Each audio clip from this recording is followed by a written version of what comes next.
Welcome to the Anglo-Turkish Society hybrid lecture. Tonight, speaker is Professor Zeynep İnankur from Turkey.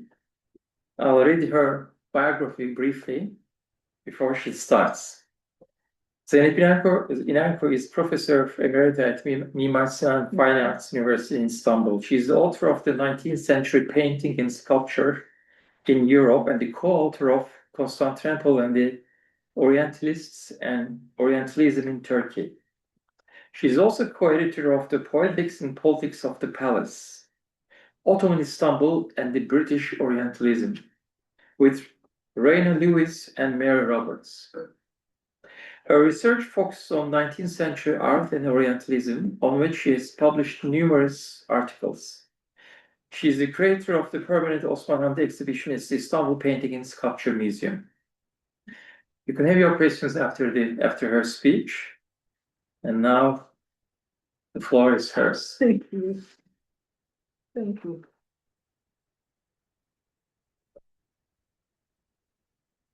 Good evening, everyone, and thank you very much to Craig Anchor and to the Anglo-Turkish Association for the kind invitation. It's truly a pleasure to be here, and I'm delighted to have the chance to speak about Osman Hamdi Bey.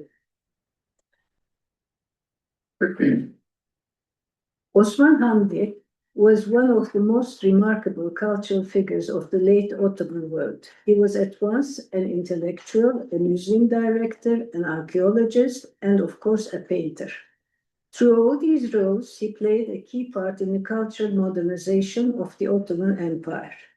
He was born in Istanbul in 1842, the son of Ibrahim Ethem Pasha, an extraordinary figure in his own right. Ibrahim Ethem Pasha was a Greek boy originally from the island of Chios. Orphaned during the Battle of Chios in 1821, he was brought to Istanbul and adopted by the Grand Admiral, Kaptan-ı Derya, Hoca Hüsrev Pasha.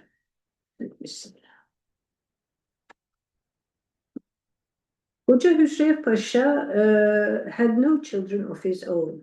However, he was well known for his affection for children. He took in around 10 orphans, raised them with great care. Many of these children later went on to hold important positions. Ibrahim Ethem was educated in an elite household and later sent to Paris along with Pasha's other adopted sons, as you can see from the engraving, Hussein, Ahmet, and Abdüllatif, to complete his studies. He graduated from the Barbe Institute in 1835 and from the École des Mines in 1839. After returning to Istanbul, he went on to become one of the most prominent statesmen of his generation, holding numerous ministerial posts and eventually serving as Grand Vizier. He had 3 daughters and 4 sons,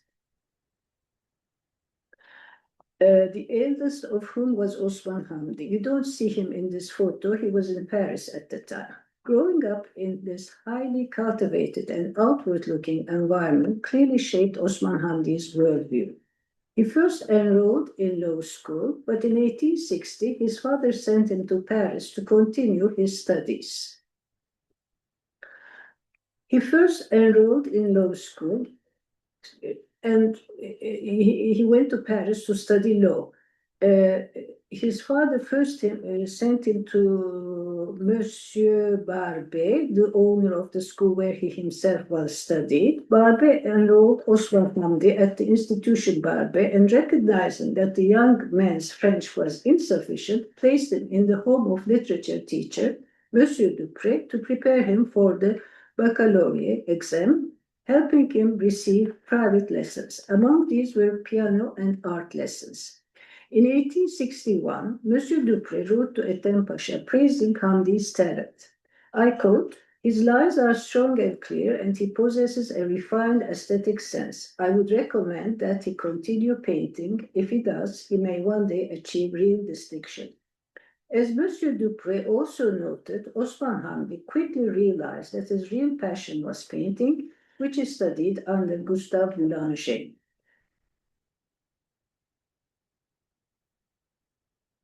These 2 paintings show Boulanger's influence on his student.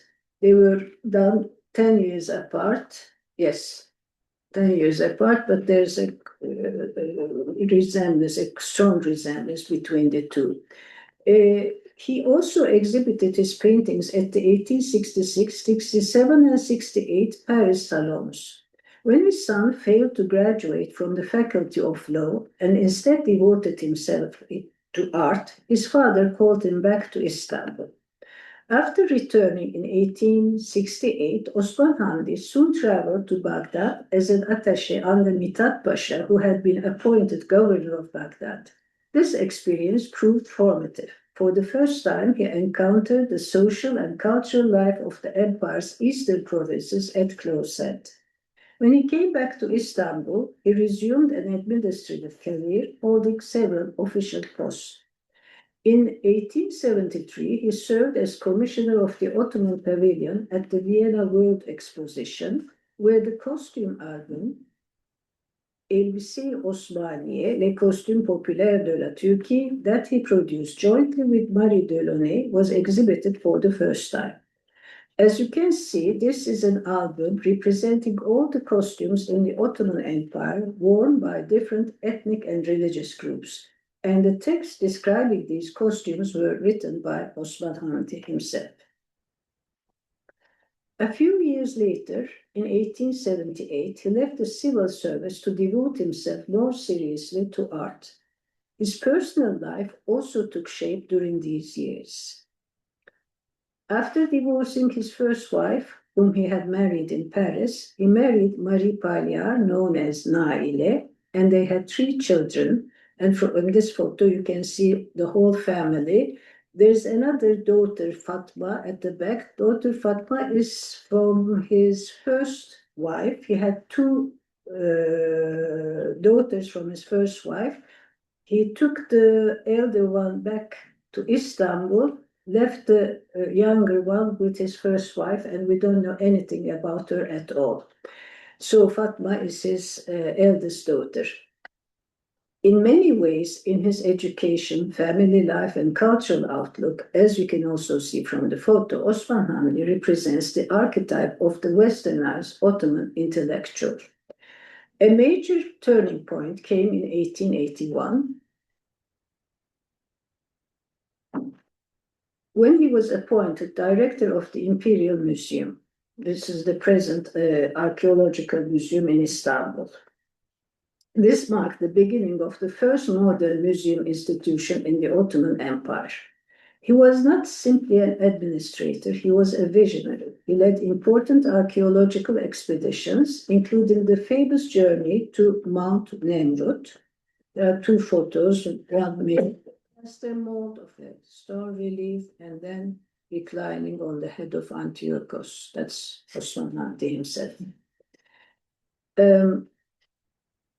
He was instrumental in the 1884 Antiquities Law, which aimed to prevent archaeological finds and historical artifacts from leaving the country.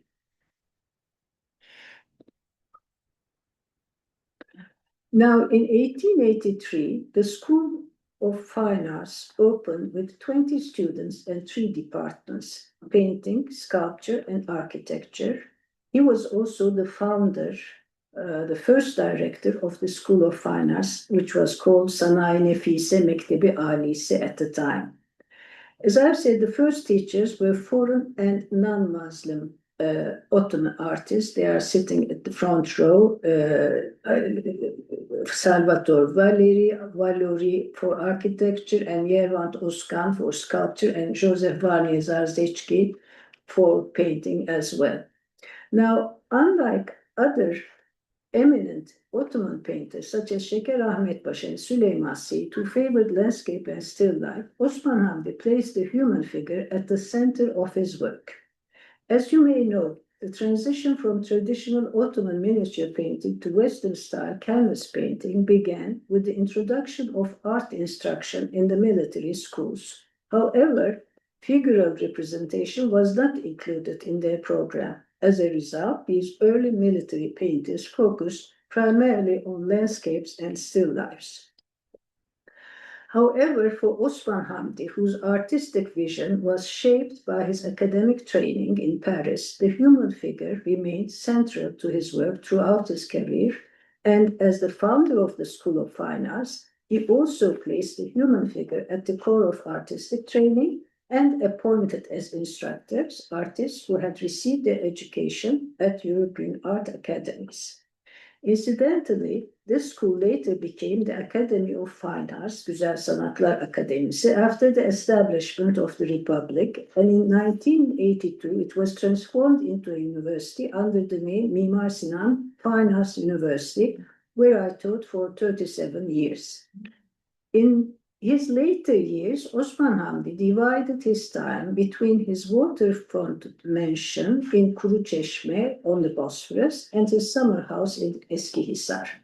While serving as director of two such important cultural institutions as the Imperial Museum and the School of Fine Arts, Osman Hamdi Bey continued his work as an artist, the occupation he had most enjoyed since youth.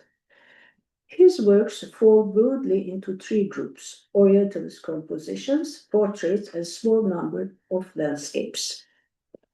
His Orientalist works are generally large-scale and executed in an academic style, whereas his portraits are smaller.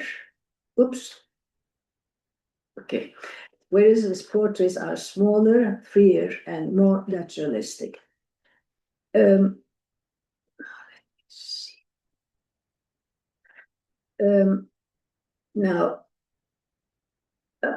His most sincere works are his portraits of family members and friends, and in most of these pictures, the sitter appears half-length, though in Woman with Mimosa, modeled by his wife Naile, the figure is seated and monumental.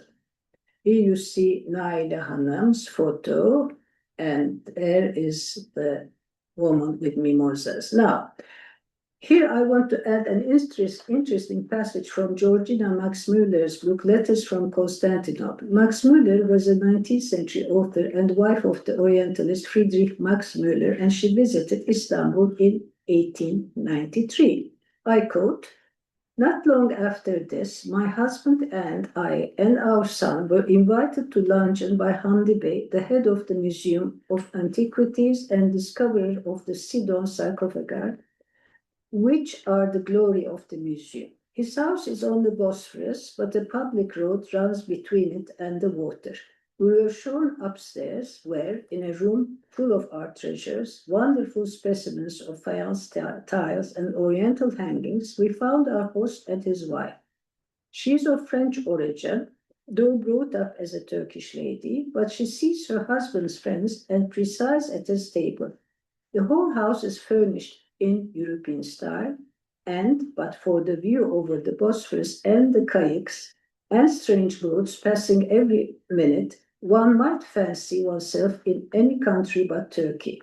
After luncheon, during which his wife bore her part in the animated French conversation, she took me back to her drawing room, while the gentleman went to the men's side of the house to smoke. My hostess said what a delight it must be to me to travel, on which I asked whether she never accompanied her husband. She was genuinely shocked and told me that was an impossibility, adding, I never crossed the road behind the house to my hill garden except in Yashmak. Now, when we come back to these portraits, he usually signed these portraits in French, as you can see, because in Turkish we end this Hamdi, after the D we put an I, but here he puts an Y so that it could be pronounced more easily in foreign countries. And usually he puts a dedication, for instance, he says, Amon fils Ethem, that's his son Ethem. So for me, these portraits are his best works because they are more naturalistic, they are more intimate, they are quite different from the academic style that you will be seeing soon. Now, he was not a landscape painter like his contemporaries, and he painted relatively few landscapes. But in later life, he bought a house in Eskihisar, which is a village near Gebze, and produced small views of his of this village, painted directly from nature and reflecting his affection for the area. And he is buried in Eskihisar because he loved that place very much. He's buried there. He died in 1910. Now, his Orientalist compositions show clear formal affinities with Jean-Léon Gérôme, as well as with Ludwig Deutsch and Rudolf Ernst. Gérôme was one of the strongest representatives of Orientalism and a teacher at the École des Beaux-Arts in Paris. Osman Hamdi was interested in Gérôme's art both because of his treatment of Eastern subjects and because he was the foremost representative of the official academic art of the time. To see how much Osman Hamdi was influenced by him in terms of subject matter, composition, and use of ethnographic material, we can compare Gérôme's 1863 painting Almack's Dance with Osman Hamdi's Zeybekler, and then another comparison, Osman Hamdi, Prayer at the Green Tomb, and Jean-Léon Gérôme, Ekber's Sarg. He remained faithful to the Paris school in his paintings and maintained his interest in Orientalist subjects until the end of his life. During his years in Paris, Osman Hamdi became acutely aware that Orientalism was a highly attractive subject for Western audiences and for the international art market. He also understood that, as an artist coming from the Eastern world, his work would be regarded by European viewers as more authentic and convincing, and he skillfully used this position to his advantage. His paintings clearly show the influence of Orientalism, especially of Gérôme. Yet there's a crucial difference. As I've said before, Osman Hamdi was painting his own world, his own culture. Every element in the paintings is depicted as if he was documenting an ethnographical object, and the fact that they are the work of an Ottoman Muslim artist makes them more convincing in the eyes of European viewers. However, the stereotypes we often see in Western Orientalism, sensuality, nudity, violence, indolence, are largely absent. Instead, his figures appear self-possessed and dignified. His Orientalist paintings were intended for a European audience, and apart from two exhibitions in Istanbul in 1880 and 1881, they were never exhibited in Turkey. Ahmet İhsan, who was the owner of a magazine called Servet-i Fünun, made the following remarks about Osman Hamdi's studio at his home in Kuruçeşme. I quote, "The studio was hidden on the landward side of the house. Here Hamdi Bey worked on his paintings away from everyone's eyes and sent them to Europe. No casual visitors were allowed to set foot in here because he was afraid of the monster of bigotry." Osman Hamdi Bey's paintings all focus on a monumental figure in the foreground, set in a rich Ottoman or Islamic scene as the background. He frequently reused architectural settings, objects, and even figures across different works, often working from photographs he had taken. The backgrounds consist of partial views of buildings that we know to really exist, or sometimes of composite scenes combining elements of several different buildings to form a kind of collage. The artist used a particular working method when composing his Orientalist paintings. This is his studio in Kuruçeşme. Yes. Now, first he created the background for photographs that he had taken, then arranged the figures. For paintings where he was the model for the figure, he had photographs taken of himself in traditional Eastern costumes, then used squaring to draw these on the canvases. Finally, he meticulously painted the figure, capturing with precision the reality of the photograph. The Islamic and Ottoman objects that he used as decorative elements were selected from his own collection or from those exhibited in the Imperial Museum at that time. The Orientalist paintings that he made in the 1880s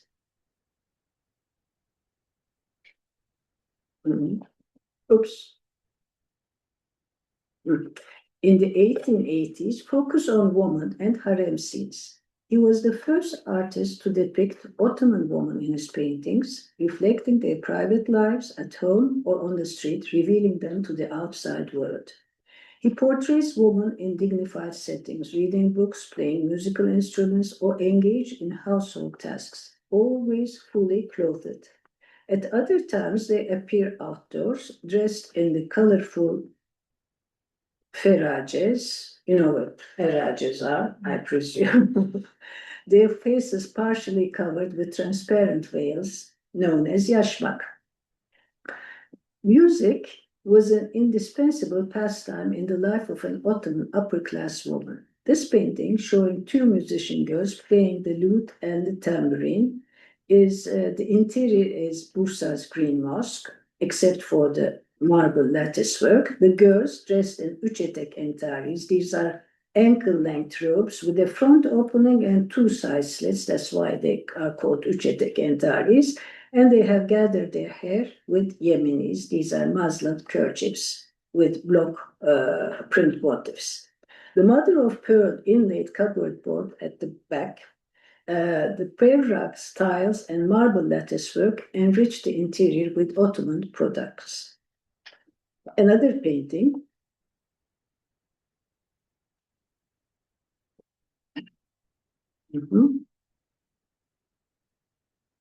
What did I do? Next. Yes.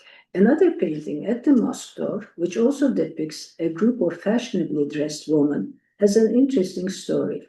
It was first exhibited at the 1891 International Berlin Art Exhibition and then at 1892 Paris Salon.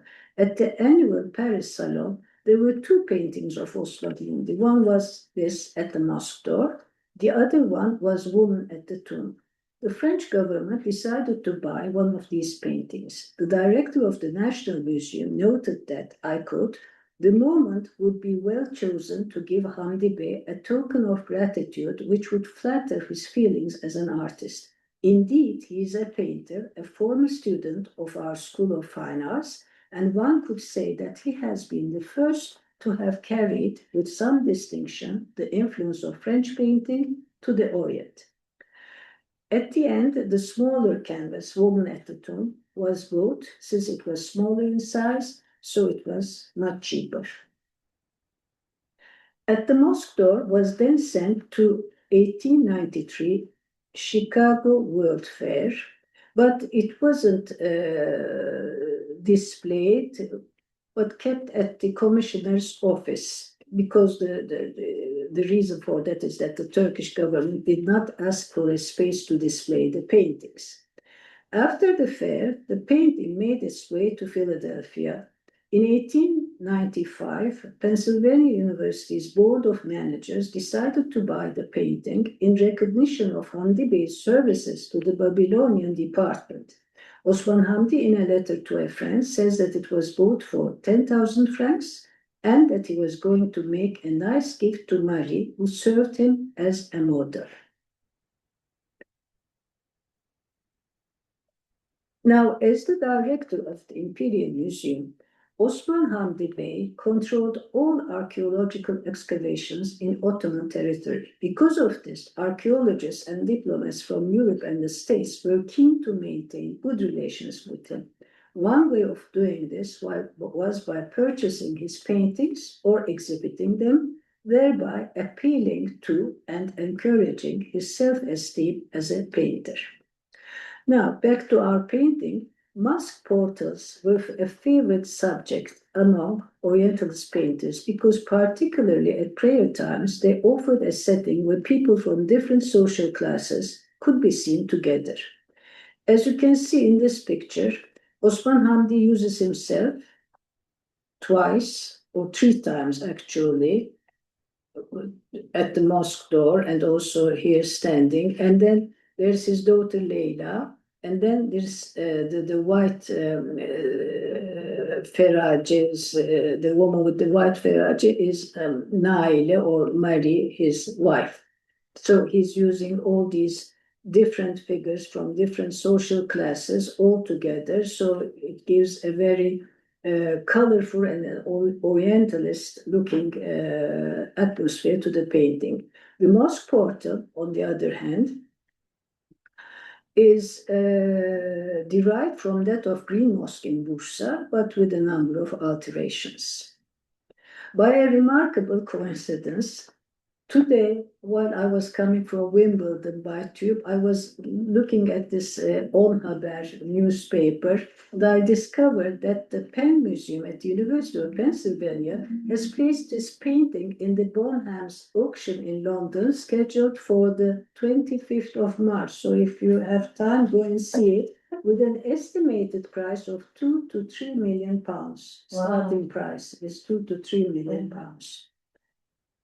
Now, in 1890s, Osman Hamdi moved on from a female-dominant composition to a male-dominant one. These paintings depict an imagined past set in an Oriental interior, animated by a few figures in authentic local clothes.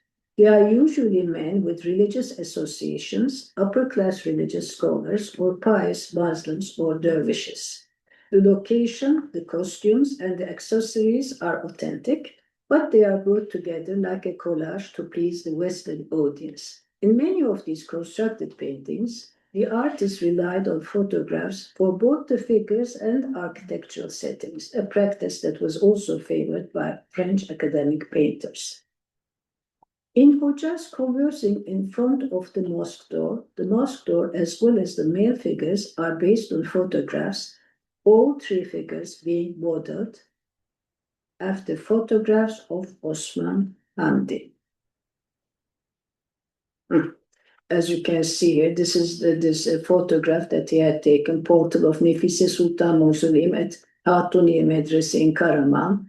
And then this is his photo, and at the top again, this is his photograph. And this lantern is also from the Imperial Museum. So he's, taking pieces from different parts and then putting them together, which Jerome used as well. Rudolf Ernst did the same. Ludwig Deutsch did. I mean, it was the Orientalist tradition, let's say. Now, the figures and the objects, particularly the Islamic artifacts and garments, recur as props in different settings and contexts. Many were drawn from the historical pieces he encountered during his 30 years as director of the Imperial Museum, which served as a major source of inspiration. Another,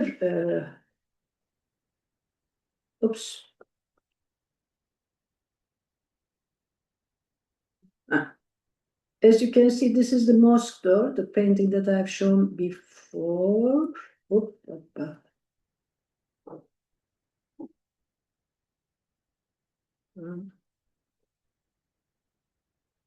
Stopped. Okay.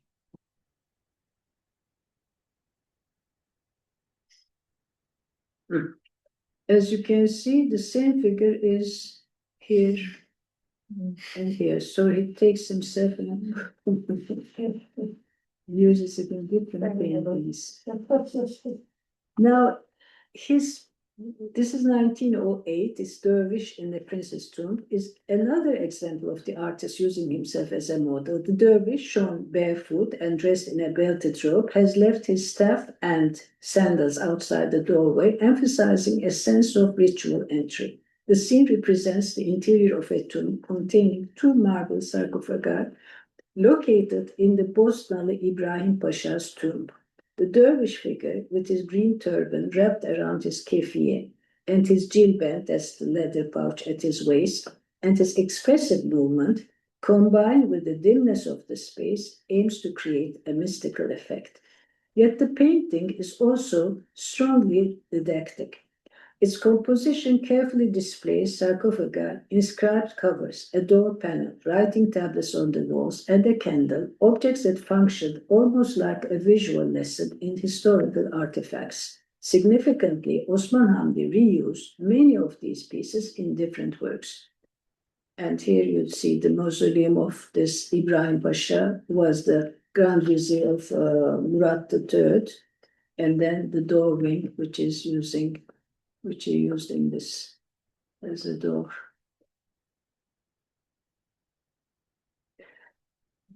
One of the most, actually, when I look at his paintings, for instance, the Green Mosque in Bursa is one of his special mosques because he is using the Green Mosque over and over again. So there's certain pieces that he repeatedly uses. Now, one of the most important, famous, let's say, not important, famous painting of Osman Hamdi is The Man with Tortoise. Now, this painting remained in private collections for many years. Then in 2004, it was offered for sale at auction. And at the auction, there was this Istanbul Modern Museum and Pera Museum. And because of these two big museums trying to buy this picture, it went up to 5 trillion Turkish liras, which was a huge amount at the time. So it caused a major stir in the art world. Osman Hamdi, who often used his own photographs as models, did the same in here, depicting himself as a dervish. However, unlike his other paintings, here he has turned his back to the viewer, leaning slightly, quietly observing turtles as they feed. He wears an arakiye cap, a cap with a turban wrapped around. It is very similar to the headgear of Kurd of Mardin, which is described as shown in Elbise-i Osmaniye. He is dressed in a red robe with a belt at the waist and embroidered edges, and wears yellow leather shoes. He holds his ney, a reed flute in his hand, and has a nakkare, a kettle drum, hung on his back. Although none of these items belong to a specific order, they are all drawn from dervish clothing and attire. The scene is set in one of the upper story chambers of Green Mosque at Bursa. The pediment of the lancet window in front of which it stands bears the following inscription: "Closeness to the beloved," meaning Muhammad, "healing to the heart." This painting was first shown in 1906 Paris Salon as L'Homme au Tortue. When it was published in Ottoman Artists Association newspaper in 1912, its French title, L'Homme au Tortue, was preserved, but it was translated into Turkish as The Tortoise Trainer, Kaplumbağa Terbiyecisi. Based on this new title, this painting was read by many, including me, unfortunately, as a metaphor for the obstacles that Osman Hamdi had encountered while realizing the cultural and intellectual changes in Turkey. However, Osman Hamdi, in a letter he wrote to his father from Baghdad in 1869, mentions reading an article in Le Tour du Monde that his father sent him. It was written by a Swiss diplomat describing a scene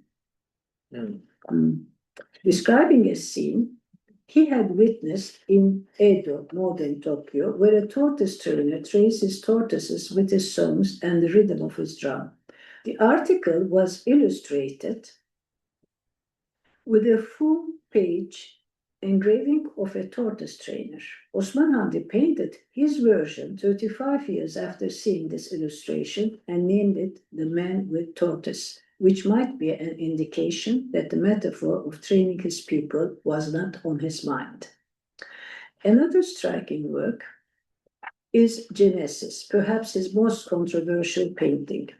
In this composition of 1901, we see a young woman in a yellow silk uchetek entari seated on a Quran stand placed before a mihrab. The woman, who is visibly pregnant, was Osman Hamdi's daughter Leyla, who was expecting a child at the time. By occupying the place normally reserved for the sacred text, she symbolically replaces the Quran on the lectern, transforming herself into an object of veneration. In this sense, the figure can be read as an allegory of creation and motherhood. The fact that this painting was first shown at the Royal Academy's summer exhibition in 1903 under the title of La Jeunesse shows that this was the artist's intended meaning. By positioning the female figure on a Quran lectern and scattering the religious volumes, including 3 Qurans, on the floor, the artist creates an image of motherhood rising above the sacred texts. The objects, the candlestick, the incense burner, the Qurans, belong to the collections of the Imperial Museum, showing Osman Hamdi's close engagement with historical artifacts. Another notable aspect of the painting is its resemblance. Again, you see this, he's using this photo of Ibrahim Bey public soup kitchen, İmarethane, here, the mihrab at this İmarethane in this painting. And also, this is in Sadbekan Museum, and this is Naile's dress, which he used in the painting as well. And then there's another resemblance to Jean-Léon Gérôme's Tanagra. They knew each other from his Paris days. And then when he went to Paris again in 1889, he visited Gérôme in his studio and saw the sculpture while it was still in preparation. Since Gérôme later sent photographs of his completed works to Osman Hamdi, it's plausible that the Tanagra statue served as a source of inspiration in the conception of Genesis.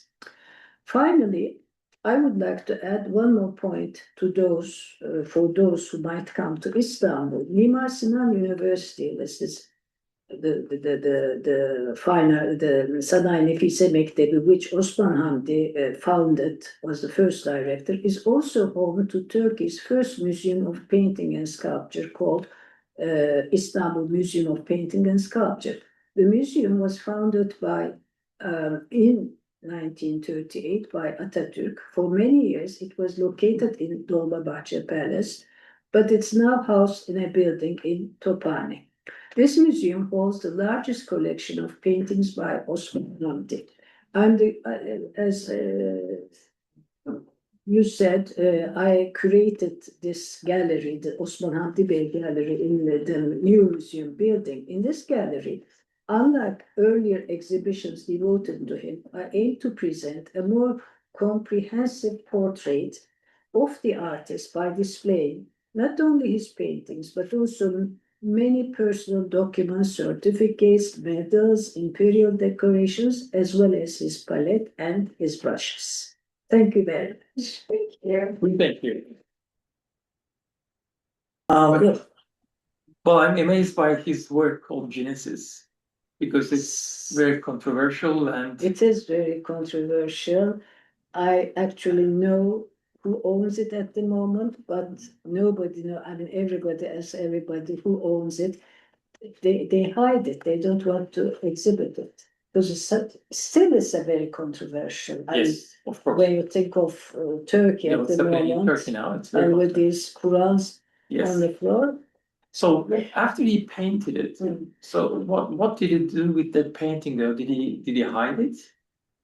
So or was it exhibited in foreign countries? It was exhibited in actually at the Royal Academy. Okay. In 1903. But then it must have gone back to Turkey, but I don't know what happened somehow. And at the moment it's in a private collection. In a private collection. And I think it's in I'm not very sure, but it must be in London at the moment. Must be in London. Okay.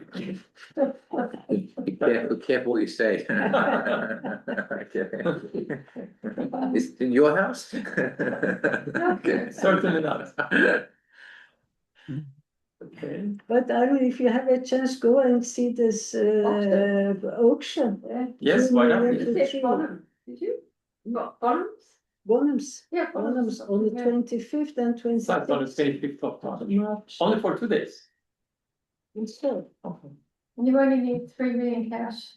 Okay, that's all. There could be more. it could be more. Starting. Actually, it's usually the Qatar people who are buying these pictures at the moment. They need to. They have the They've got a money. beautiful building and nothing in it. Nothing in I've it. been to In it. Qatar. Wow. Beautiful building. And they have money. And they Lots of money. Yes. Not much Yes. art. There are 2 questions from Arun Bayraktaroğlu. If you want to unmute yourself, and then rather than me reading it out, that'll be great. Okay. If you have to unmute yourself. There we go. Thank you. So I have two questions, if I may. The first one is in 2019, his other painting, a young woman as she was reading, was sold for £6 million. It's 2 to 3 million for at the mosque door, a realistic figure to expect at this week's auction. And my second question is to do with his daughter, Nazlı Hanım. And I just wonder whether he ever used her in his paintings. Nazlı, Leyla, he did. Nazlı, I'm not sure. We have some portraits of Nazlı, but within his Orientalist paintings, actually, the painting that I've showed you, the two musician girls, it's probably his two daughters who are his models there.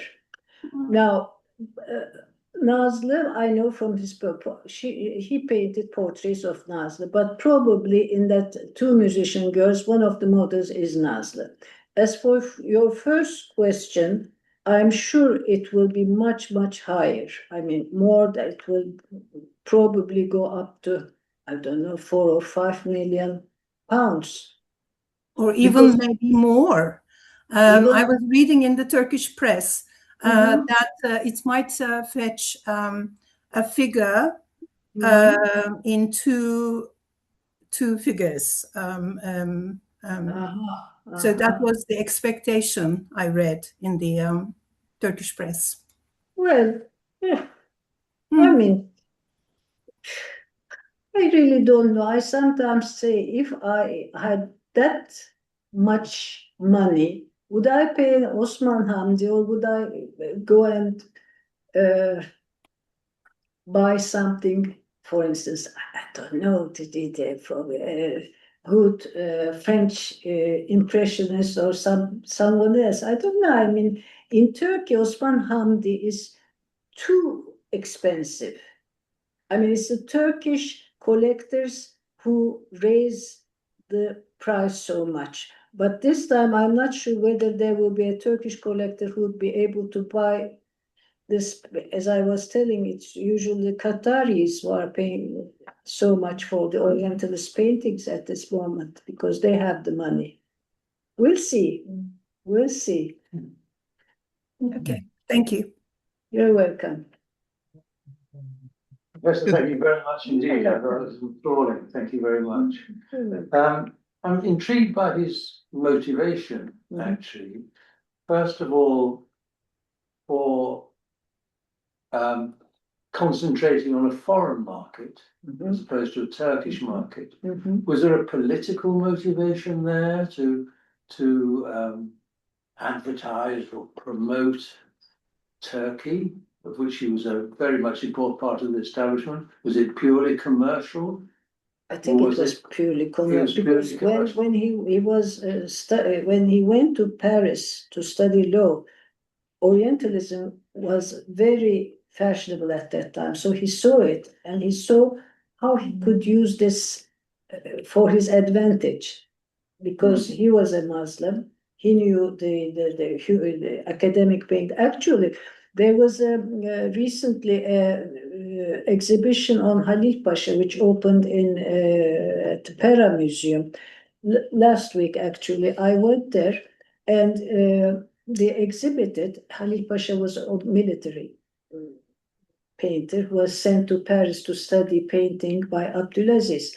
And when he went to Paris, he studied at a formal studio. I don't remember under whom he studied. Anyway, at the exhibition, there were excellent drawings of nude figures, men and women. And they were excellent.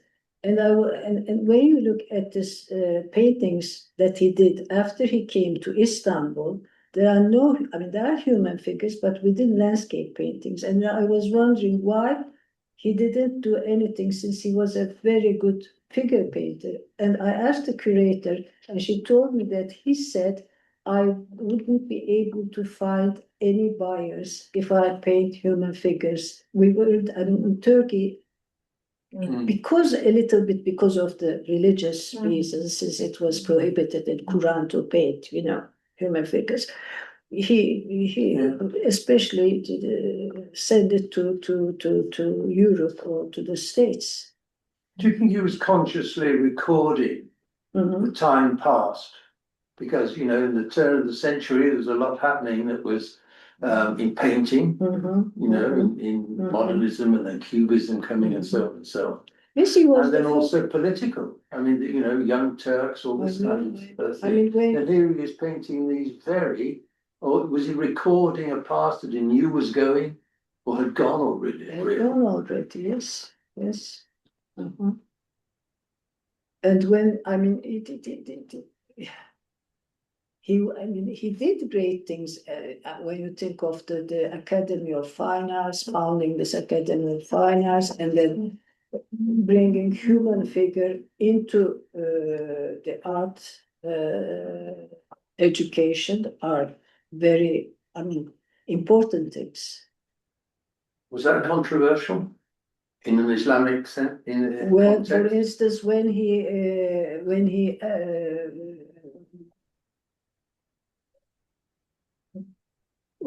founded the academy, as I did the fine arts school, he took all these non-Muslim and European professors, and he was very much criticized by that. Why didn't he choose our Ottoman military painters? He didn't, because they didn't know anything about figure painting. They didn't have an academic education. Fascinating. May I ask, first of all, thank you for your beautiful presentation. It was thorough. It was the painting, the pictures were quite remarkable. It's a great pity that I didn't have the privilege of being with you in the room. Thank you. But on the other hand, the pictures on an iPad come out even more clearly than on the screen in the room. So I do recommend to colleagues, when they get home, Craig will put up the recording and then they can see the presentation again. The quality of the reproductions is incredible. But I've always been fascinated by Osman Hamdi Bey, and in particular, my understanding has been very, very guided by the work of Ethem Eldem on Osman Hamdi Bey. In particular, the article he published when he talked about the juxtaposition of Osman Hamdi Bey between the Western world and the world of Islam. And I've been thinking about this for many years, and I think my question I can formulate something along the following lines.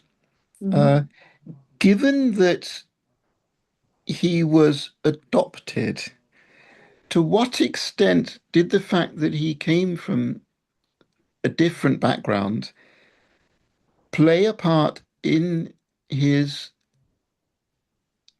later interests?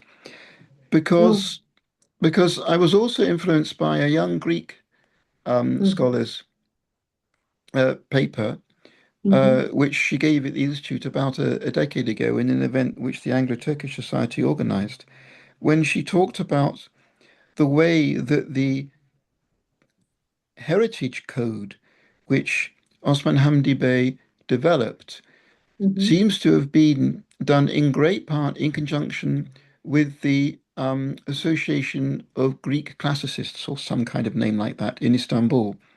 I forget the exact name, Craig might remember, where they had already begun in Greece at that time, in post independence Greece, to develop some understanding of how to preserve antiquities and how to develop antiquities law. And it seems that when Osman Hamdi Bey took control of the Imperial Archaeological Service, and he promulgated various, or had promulgated various archaeological heritage codes. It seems they were very largely influenced by the Greek vision of how they were going to manage their heritage in the newly independent Greece. And so we have this extraordinary complex situation where Hamdi Bey himself is adopted into Ottoman culture.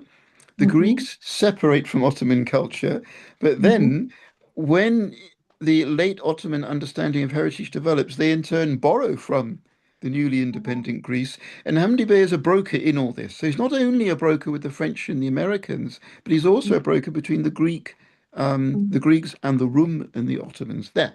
So that's what's always I found fascinating. And first of all, I'd be very interested as to any comment you might have about that aspect of his background, but also whether you think the fact he was adopted had any influence at all on his later development. So, thank you. Yes, I really don't know. I mean, Ethem might know since he is from the family, but actually, I mean, he was adopted when he was very small, so I don't know if anything was left from this his chaos birth, but maybe it's in the genes. I don't know. It might be in the genes. And also, he also received a very good education at this Koca Hüsrev Pasha's house. His father, Ibrahim Ethem Pasha. So Ibrahim Ethem Pasha was one of the most important persons during the Tanzimat period. So they were all educated in Western history, in Western culture, and he especially wanted his son to go to Paris to study law. But at the end, I mean, he called him back because he started to leave the law education instead of in order to paint. But as to your question, I'm not very sure because I mean he was Ibrahim Ethem was very small, so he wouldn't remember anything from his Greek past. Oh, you don't happen to know with what language he spoke with the Rum population? Yes. Do you think it would be French? Oh, please, sorry. He always spoke French. In the family, they also spoke French. French was the main language. In between themselves, they also spoke French. Okay. Because the wife was French, he knew very good French, so the French was their normal language. Okay. So there is no doubt really that when he went to speak with the Rum, who were developing these ideas, he would almost certainly have spoken with them in French because they wouldn't have known Turkish, presumably. No. In French, no, he didn't know any Greek, and they wouldn't know any. I don't know. Maybe if they are from, I mean, if they have migrated to Greece from Constantinople, maybe they knew Turkish. I don't know how they talk. Probably French. Yeah. I think this is really, really fascinating. So the influence of modern painting when it came to Istanbul, do you think it came, well, do you think it came largely through French European painters? Was there a dominant influence in the 19th century on the creation of visual arts in Istanbul? Oh, yes. Mainly because all these military men, Halil Pasha, Şeker Ahmet Pasha, all of them were sent to Paris. Later, some of them in the 20th century, beginning of the 20th century, some of them were also sent to Germany, but Paris was the main center for them. They all went to Paris. Yeah. And I suppose then we can also assume that the dominant influence in the creation of Greek visual culture would have been French as well, I think. So I think so. Yeah, that's the impression I have. I see. So there could even be a triangle where French culture serves to link the the Greek understanding of heritage and the nascent Ottoman understanding of heritage? Probably, Yeah, yes, yeah. yes. Ah, Because it was the art center at the 19th century, and Yeah, everybody yeah. spoke French. Everybody went to Paris to study art.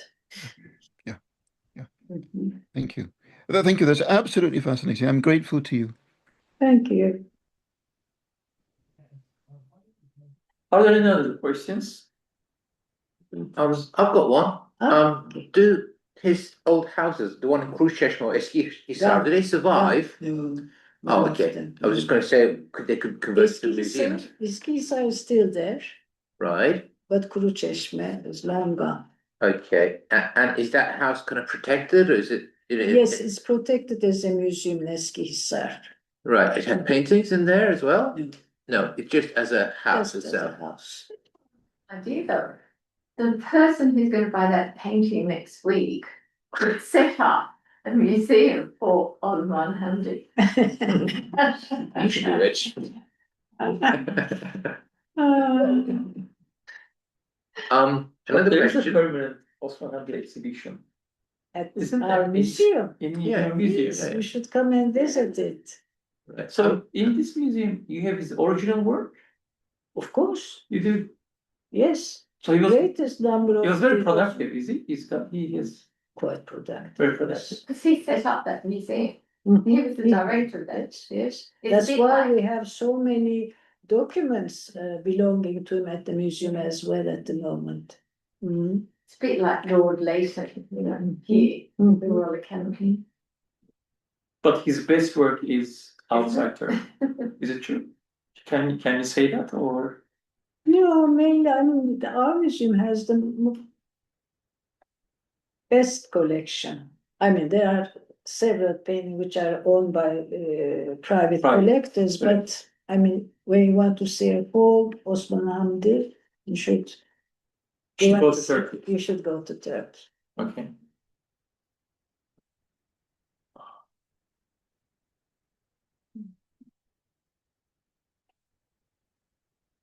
Great. What are we doing? Yeah, I'm just thinking, so there must have been opposition, right? There must have been conservative Mhm. opposition because it's the Ottoman society. He was way ahead of it in a way. And he was quite a westernized Ottoman, speaking French, having a French wife, and educating his children like that. So there was quite an opposition. So he obviously had a lot of support from the palace to protect him, you could say, right? Yes. Was the palace happy with what he was doing? No, he had some problems with the palace. He Mhm. had some problems with the And palace. because his later paintings seemed to get more and more controversial in some of them. So, was he trying to provoke a reaction? Maybe. I don't think so. No, it was just, painting for the Europeans. Okay. But to have the Quran scattered Yes. around, I mean, that is kind of Provocation. blasphemy, isn't it? Well, that's I think quite provocative.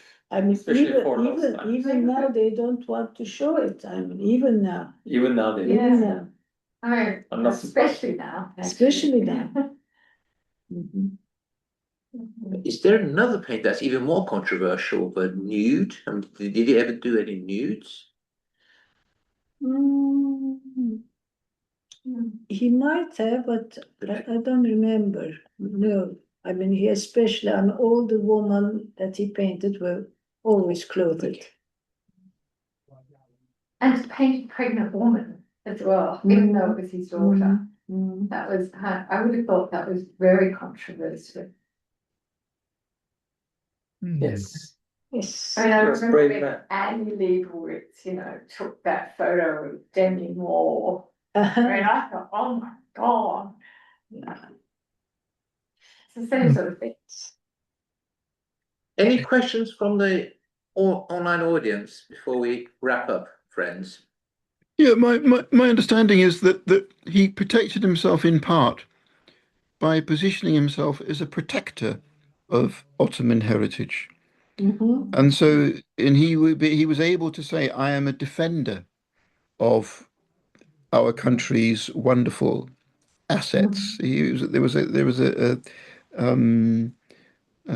yes, a sense, therefore, that he was in some ways a hero of the Ottoman Empire. Of course, especially protecting all these historical artifacts, leaving the country. He made a stop at that. He was he was a great man. Yeah, He very had interesting. many problems with Abdülhamit, as far as I remember. They even put a guard at his house in Eskihisar to follow what he was doing. So the relations were not very good. Fascinating. There's an article that Sheriff Mardin wrote very early on in his career. Well, not very early on, quite early on in his career, and he calls it super Westernization, where he talks about super Westernization of the Ottoman elite. I'm not quite sure how one would translate super Westernization into Turkish, or whether he ever published the article in Turkish. He may have only published it in English. Yeah, super Bartılaşmak. It doesn't really work, perhaps, but I don't know whether you've come across that idea as a conceptual of way of understanding this small group of people in the Ottoman Empire who were even more Western than the Westerners, kind of thing. Do you think Hamdi Bey would fall into that kind of category? Very difficult to say. I mean, his lifestyle was like that, but when you think of the way he protected the Imperial Museum, the way he, painted all these historical artifacts, protected his heritage, is in between. But he was one of the most westernized people during that time, that's for sure. Yes, I think he was truly Westernized. Mhm. I mean, I don't think he was super or Excessively. He was a great painter, but more than that, he set up the Mimar Sinan University. That's the contemporary name of the arts college. So he was a great man not only for the Ottoman, for the Turkish Republic, because even just that university itself is a great achievement for the Turkish art education. So he was truly Westernized. And archaeology. I mean, did he have archaeology training or background, or was he just pitched into it? Like you're the archaeologist, No. Because it's not something you can sort of pick up on a. But the interesting thing is that if you come to our museum and see the documents, there are so many medals and things given to him as a painter, because all the European archaeologists had to have good relations with them.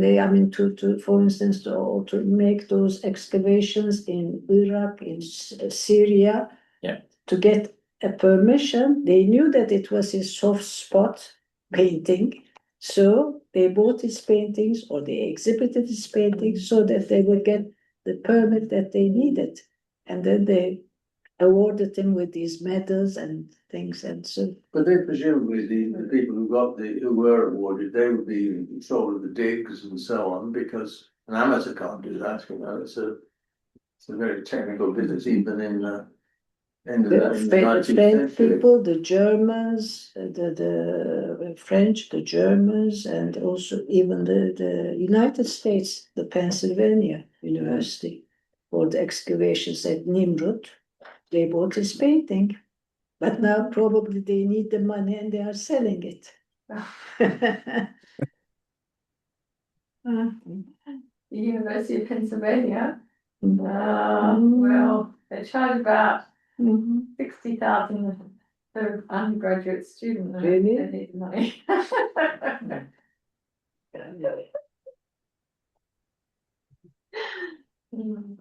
Finally, any more questions from the floor, please? In that case, might as well wrap it up. All right. We thank you, You're welcome. Zeynep Hanım, for your very informative speech. And we thank the audience. Thank you, Craig, for organizing it. Thank you, everybody. Have a nice evening. Andrew, thank you very much. Bye. Thank you. Bye-bye.